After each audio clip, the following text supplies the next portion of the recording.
Boa tarde a todas e a todos. Meu nome é Gabriel Alves Fernandes. Eu sou estudante da Faculdade de Letras da Universidade Federal de Goiás. O meu trabalho tem como título De Últimos Versos a Iluminações, Rimbaud por uma Nova Consciência Ontológica. Essa pesquisa ela revisita a obra do poeta francês Arthur Rimbaud sob alguns fundamentos teóricos e críticos que redimensionam a compreensão em torno do sujeito lírico na modernidade, e essa compreensão é consolidada sobretudo pelos escritos de Michel Collot, professor emérito de literatura francesa na Universidade Sorbonne Nouvelle. Meu objetivo geral foi, com base nas orientações especialmente oferecidas por Michel Collot referentes à natureza e ao funcionamento do sujeito lírico na modernidade, depreender a relação entre sujeito e objeto nas obras Últimos Versos e Iluminações, e meus objetivos específicos foram fazer um levantamento da bibliografia que diz respeito ao eu lírico moderno, identificar procedimentos estilísticos orientados pela coexistência entre as duas instâncias poéticas, analisar a sua cooperação nas duas obras e aferir se ela coincide com os papéis que a modernidade atribui ao sujeito e ao objeto para colocar em crise o estatuto do lirismo romântico. Bom, a minha metodologia se deu em três frentes: pela sondagem da literatura científica, pela seleção de poemas específicos das duas obras do poeta e pela revisão da literatura. Bom, o Michel Collot ele se tem concentrado desde os anos 80 em uma série de livros e de ensaios voltados à poesia moderna e a alguns conceitos que ajudariam a compreendê-la como reconfiguração literária na modernidade. Ele estabelece sua contribuição a partir da fenomenologia hermenêutica de Merleau-Ponty e da crítica temática, mas ele não deixa, evidentemente, de beber de fontes como a psicanálise e a linguística, por exemplo. A teoria do Collot sobre o sujeito lírico ela se desenvolve de uma forma muito evidente à medida que ele avança em suas pesquisas, e eu vou me deter principalmente no livro A Matéria e Emoção, de 97, no qual Collot constrói uma tese de que, na modernidade, o sujeito lírico não prescindiria de um objeto exterior a si para se expressar, como defendiam os românticos, mas com ele se constituiria. E como essa constituição da lírica aconteceria?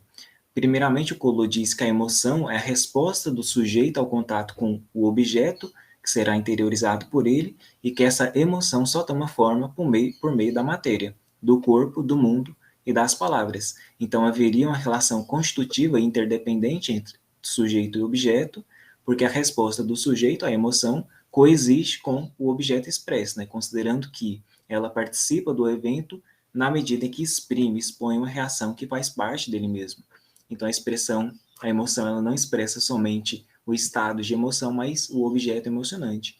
Por isso, uma vez que o sentir do sujeito seria provar um sentimento como propriedade do objeto, porque ele sai de si e tem contato com o mundo para se autoexpressar, a linguagem também se tornaria um objeto verbal, porque alguns componentes da linguagem, alguns procedimentos estilísticos, são inseparáveis da emoção que o poeta exprime e da relação dele com o mundo e com o outro.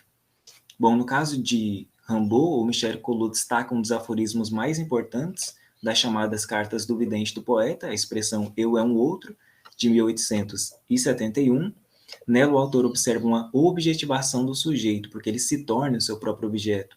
Lembrando que Rimbaud recomendava que o poeta moderno, o poeta vidente, deveria trabalhar para a transformação da sua própria visão por meio de um desregramento de todos os sentidos.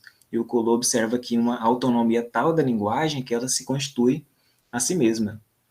Então, partindo aqui para as obras, primeiramente a obra Últimos Versos, de 1872, inaugura um novo manejo com a linguagem do poeta francês, sobretudo no que se refere aos versos de medida curta, a rima irregular, a configuração dos significantes.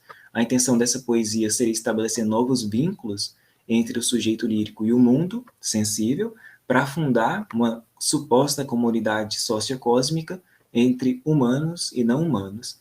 Dela eu destaco três procedimentos em que isso fica mais claro, né? Segundo o crítico, também pela Sorbonne Nouvelle, Renaud Lejoz-Guigon.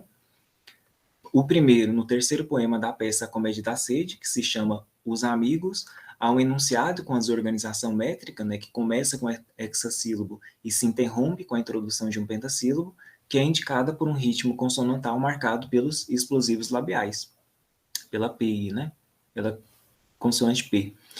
O segundo procedimento, nesse mesmo poema, as preposições demarca um processo de transmutação do sujeito lírico em elemento natural. Então, a passagem da preposição dan para a preposição su indica a passagem de uma imersão para uma submersão no mundo. E o terceiro procedimento, nessa mesma peça, mas no quinto poema, que se chama Conclusão, o desejo do eu lírico de se fundir à matéria do mundo corresponde, segundo Lejos-Guigon, à consoante F. Então, segundo Collot, quando são privilegiadas a matéria fônica e gráfica das palavras e as qualidades sensíveis do mundo, a matéria-emoção surge a partir da alquimia material, do material significante, como o Rimbaud prova. Na segunda coletânea, que se chama Iluminações, de 1875, na mesma direção, ela dá prioridade ao objeto da sensação e da linguagem, porque aqui o poeta também se dirige ao espírito e ao corpo de forma simultânea. Nessa poesia, ela se constitui de poemas em prosa, que é um gênero que tem como principal causa a desordem sintática e semântica do discurso, e como principal consequência a anormalidade das imagens. Os principais autores que se firmaram na análise dessa obra, como Todorov, o Friedrich, a Marjorie Perloff, eles afirmaram que haveria aqui um rompimento com categorias destinadas à compreensão de um enunciado, como a coesão, a coerência, o encadeamento lógico, as relações espaço-temporais, e que isso demonstraria antes uma impossibilidade do que a possibilidade de se interpretar essa obra. E, na verdade, na linha do Collot, a gente pode considerar que as imagens oníricas, fantásticas desses poemas são paisagens, né, que ganham corpo justamente por efeito da matéria maleável da escrita e do objeto descrito e, evidentemente, da percepção individual e sensorial do indivíduo com o mundo.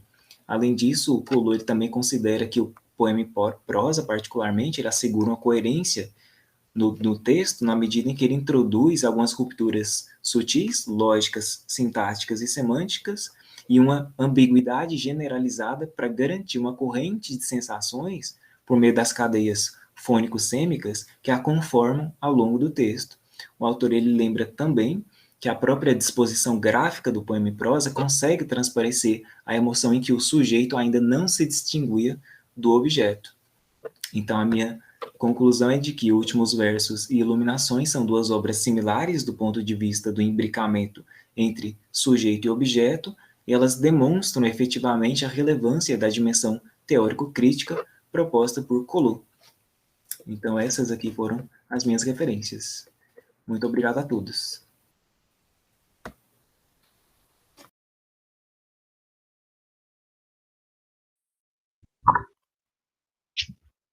Olá, eu me chamo Jéssica Lopes Dias, sou graduanda em Letras Português e Literatura pela Universidade Federal de Pelotas e venho, por meio disso, apresentar o trabalho intitulado como As Mulheres Apagadas na História da Literatura, um projeto aplicado no ensino médio, orientado pelo doutor João Luiz Ourique. O projeto foi pensado para ser aplicado na Escola Dom João Braga, a partir do módulo 2 da Residência Pedagógica e Núcleo de Língua Portuguesa. Ele tem o intuito de trazer e reconhecer as características dos períodos literários do contexto sócio-histórico das escritoras. E tem essa importância do reconhecimento dessas mulheres, trazendo essas reflexões sobre raça, gênero e classe, dando ênfase à escrita feminina, o ensino da literatura de uma forma abrangente e trazendo uma crítica em cima de todo esse material, de todo esse conteúdo. As aulas são feitas de formas síncronas e assíncronas e seguem um conteúdo programático para a literatura do segundo ano do ensino médio e inclui essas autoras que não estão no cânone literário, mas que têm tremenda importância diante de toda essa evolução da literatura. Bom, o projeto foi pensado para incluir e dar reconhecimento a essas autoras, que se inserem nas escolas românticas, como a Maria Firmina dos Reis, e do realismo e naturalismo, como as escritoras Júlia Lopes de Almeida e Maria Benedita Câmara Borman.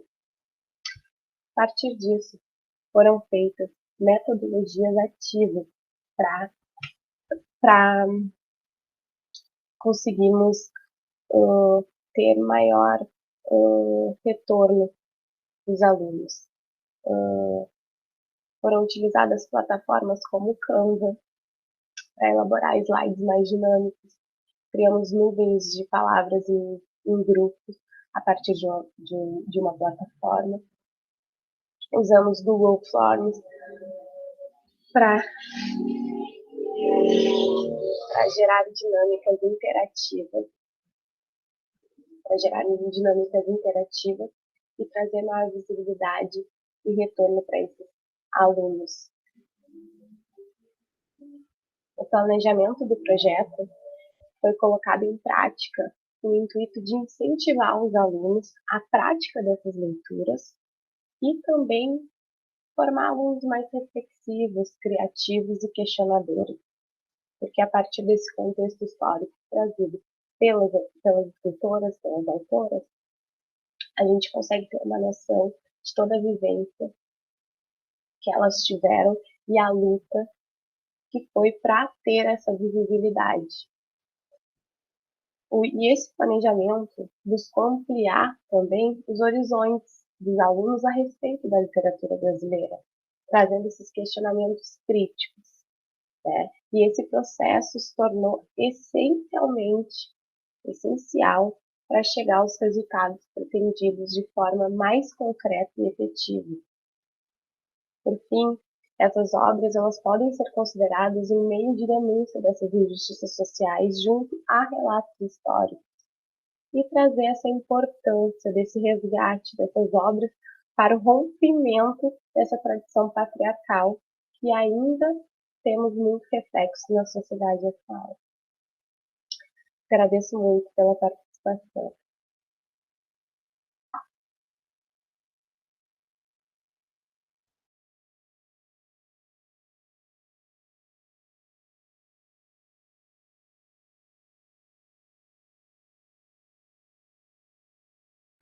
Olá, meu nome é Jonathan Nunes, sou graduando em Letras na UEG, Campus Nordeste, e o tema do meu pôster é a expansão da estética gótica a partir de Drácula, de Bram Stoker.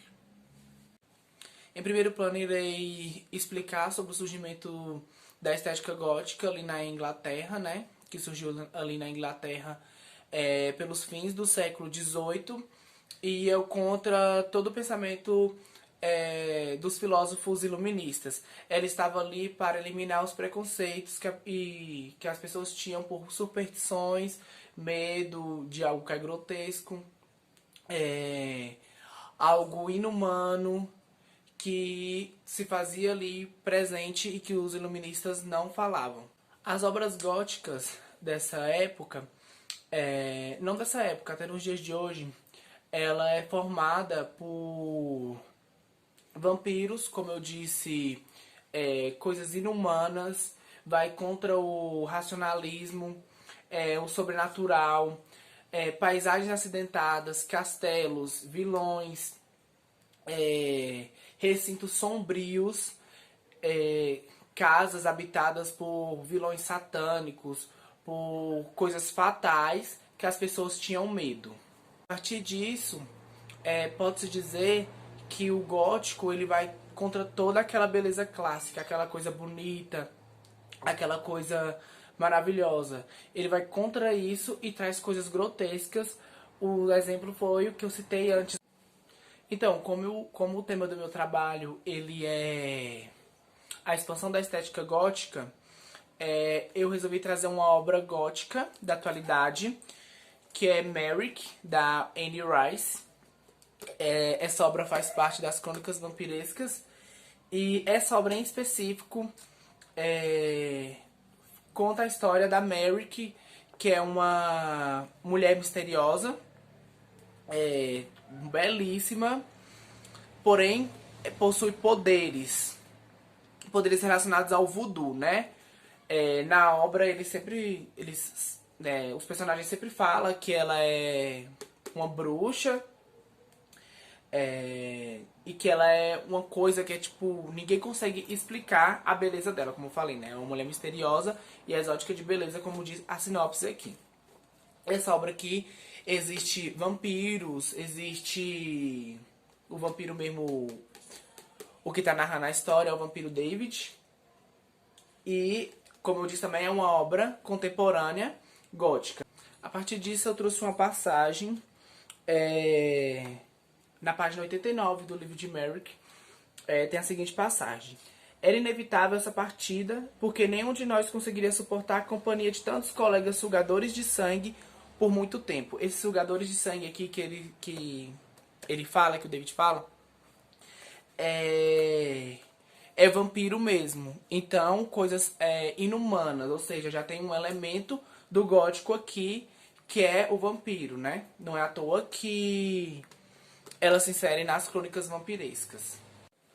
A partir disso, pensa-se, né? Drácula, uma obra gótica, com o protagonista o Conde Drácula, um vampiro, e cheio de elementos góticos também, como castelos, coisas inumanas. Como o Drácula, lá do século do seu lançamento, que foi 1800, dos anos 1800 que ele foi lançado.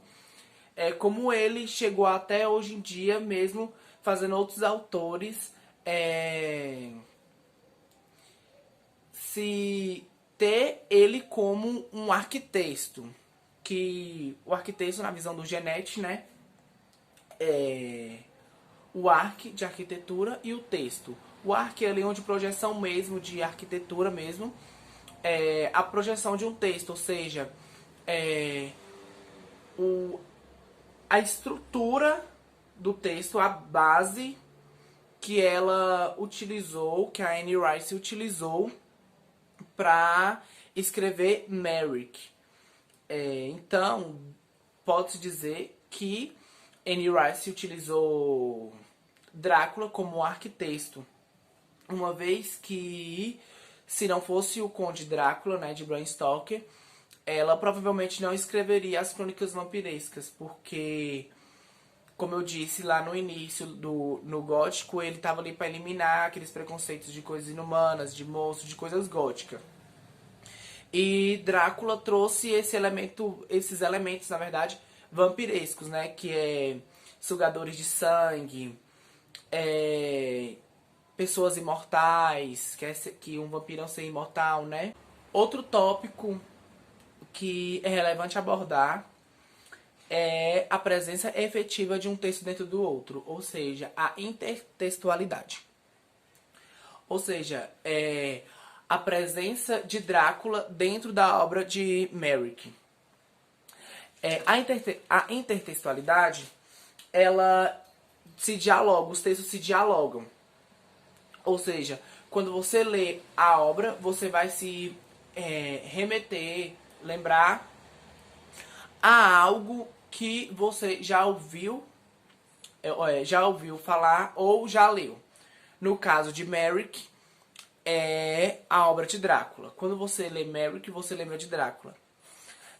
Porque tem elementos que existem dentro da obra de Drácula em Merrick, né? Em Merrick na obra. Que são os vampiros, são lugares sombrios, aquela coisa grotesca mesmo. E isso remete a Drácula. Textualidade, a migração de um contexto. Tânia Franco, uma doutora em teoria literária, diz que é o cruzamento, que a intertextualidade é um cruzamento de escritas anteriores nesse texto que está sendo escrito. Ou seja, é um cruzamento mesmo. Um exemplo é Merrick. Se a gente pegar a obra de Merrick, a gente lê em algumas passagens, como as passagens dos vampiros bebendo sangue. A gente remete a Drácula. Ou seja, é um cruzamento de textos. É uma coisa que se remete, como eu disse anteriormente. Essas são as minhas referências que eu utilizei para a confecção trabalho e obrigado.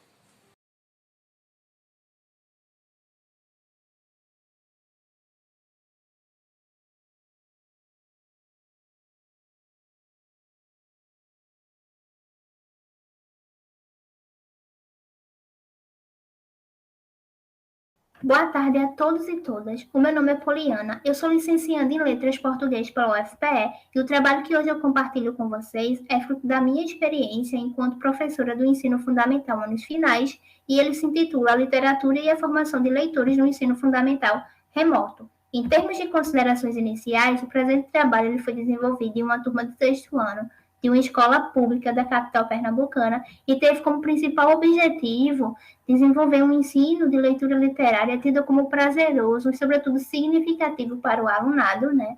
Então, para isso, buscou-se trabalhar com e-books, buscou-se trabalhar a literatura relacionada com outros gêneros midiáticos, como curta-metragem. Então, com esse objetivo, o presente trabalho ele tem seu referencial teórico fundamentado em Cosson, Cândido Lajolo, Geraldi e Todorov, acerca do que eles argumentam sobre a literatura e seu ensino, e em Freire, acerca do que ele defende para o ensino da leitura.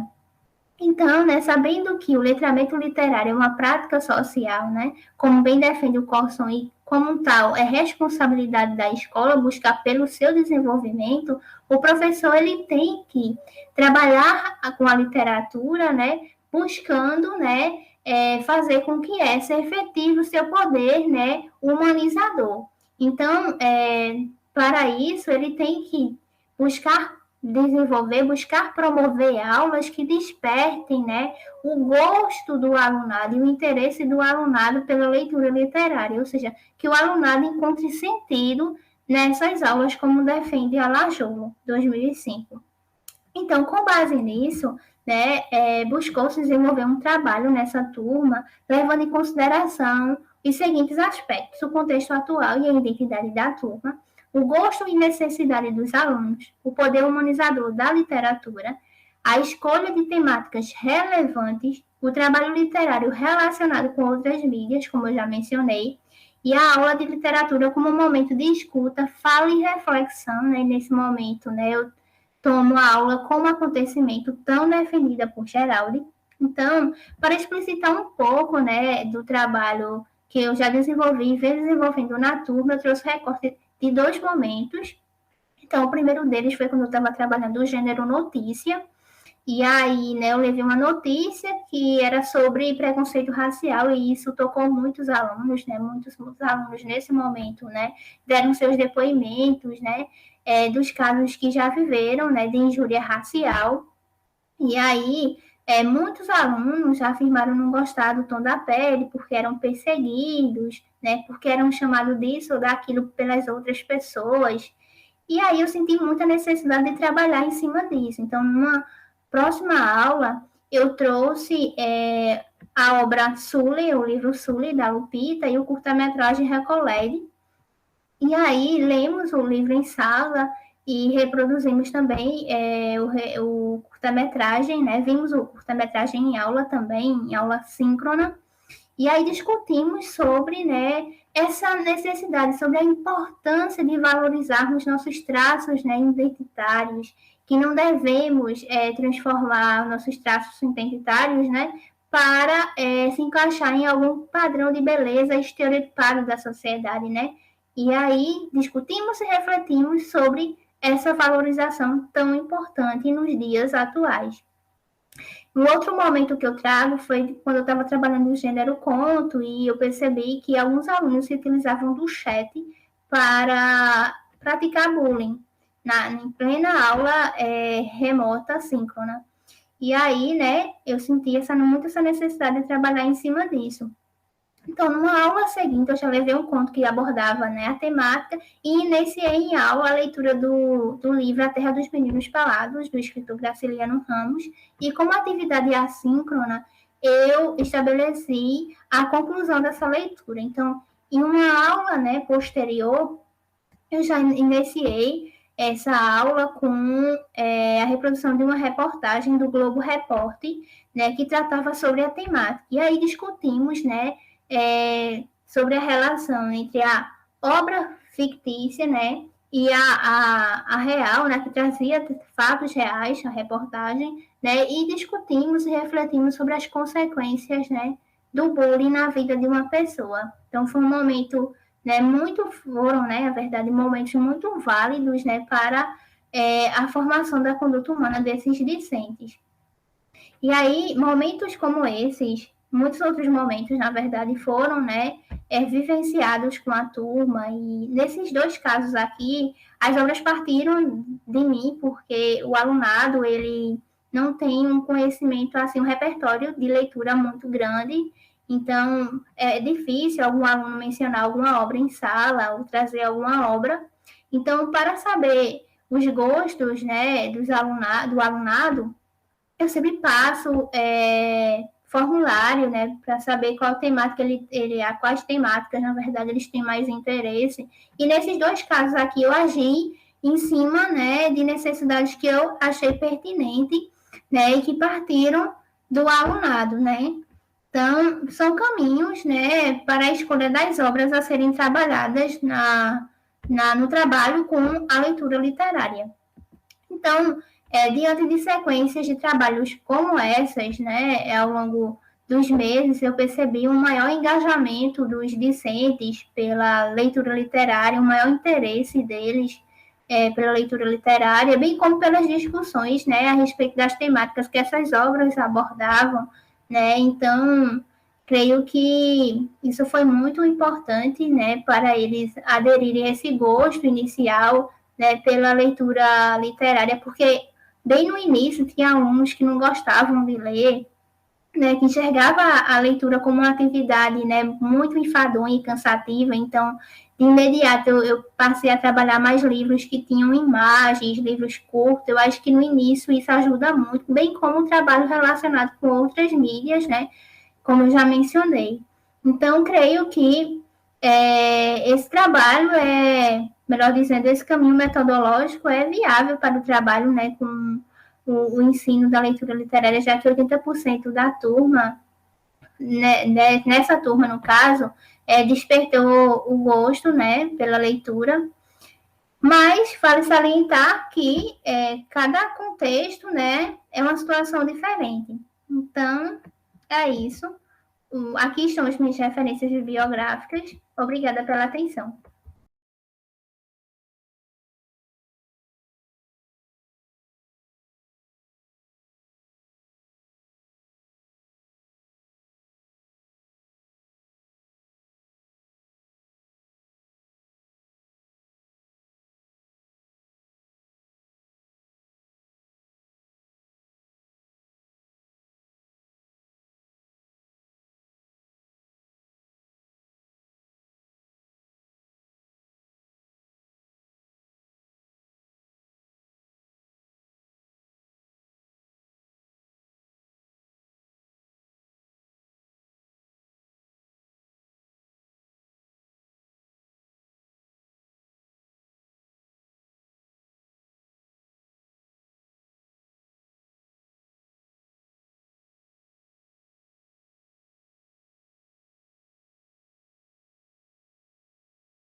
Olá, eu sou a Wagner, acadêmica do curso de Letras, Inglês e Português, da Universidade Estadual de Goiás, no campus Sudeste, e fica localizado na cidade de Pires do Rio.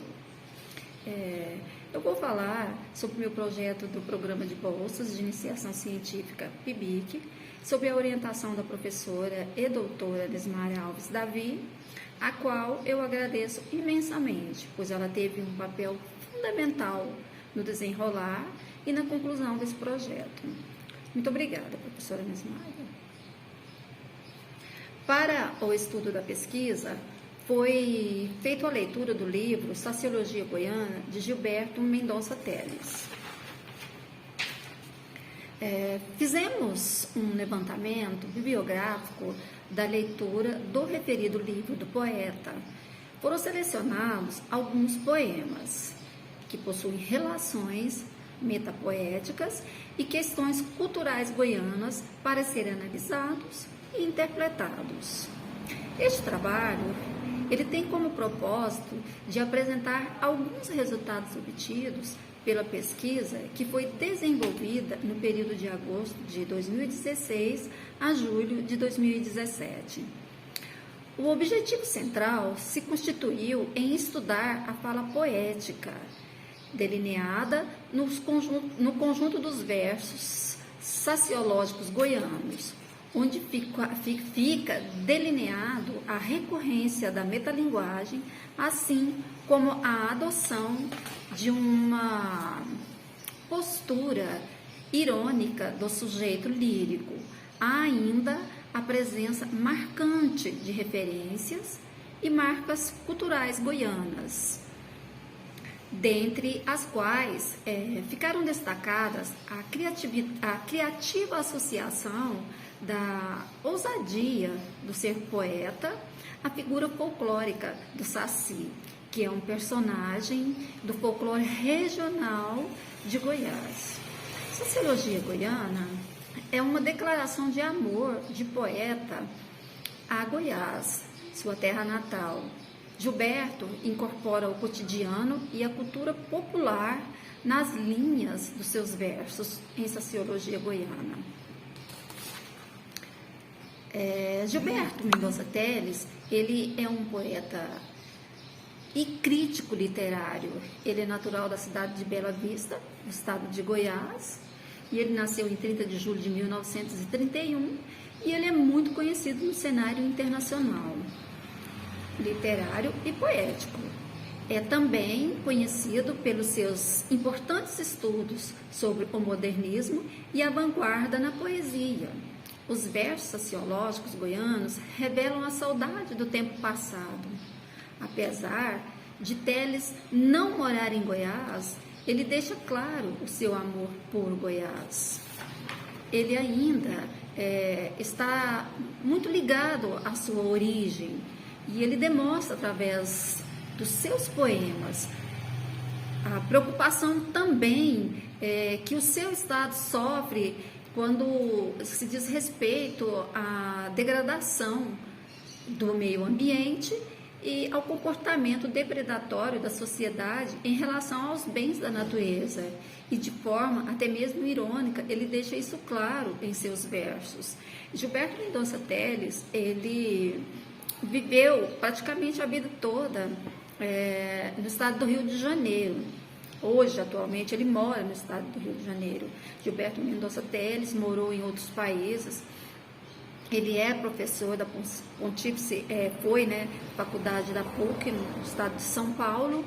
E apesar de Gilberto Mendonça Teles não viver mais no estado de Goiás, ele não abandona o seu estado, porque ele deixa nos seus poemas, nas suas obras, ele sempre coloca muita preocupação com a questão do seu estado.